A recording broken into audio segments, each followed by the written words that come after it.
Blow dry this section all the way back, rotate from side to side, making sure that you're really rolling those ends out so you can get that nice shape. Hello everyone, I am Karla Valenzuela. I am a Redken artist and I am a hairstylist located in Chandler, Arizona. And today I'm so excited to partner up with Hair.com to show you how to do a 90s blowout. The very first thing I do before starting my blowout is always apply a leave-in treatment.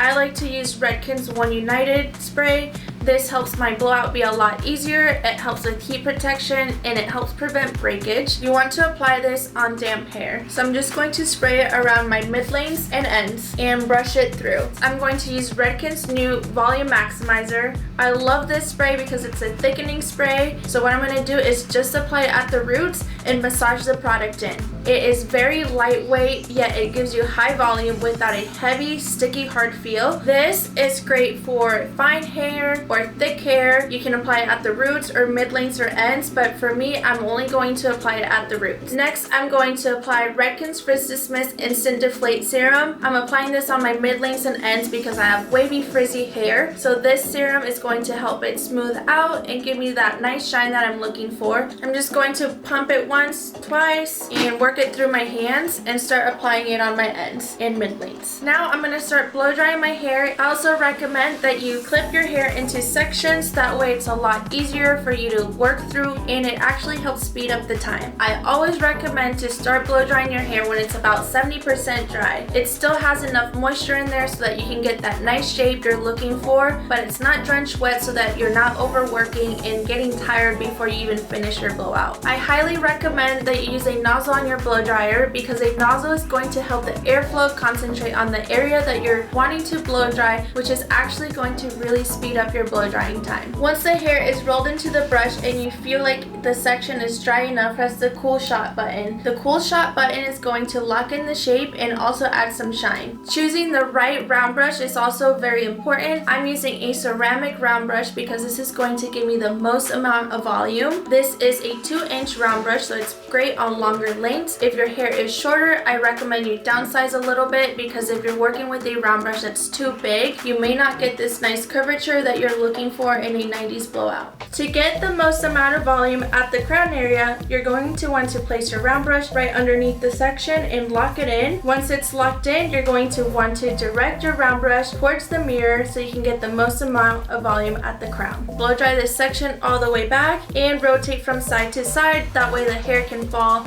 in any direction. But if you're a person who likes to wear your hair on one side, I recommend that you just blow dry your hair towards that direction, making sure that you're really rolling those ends out so you can get that nice shape.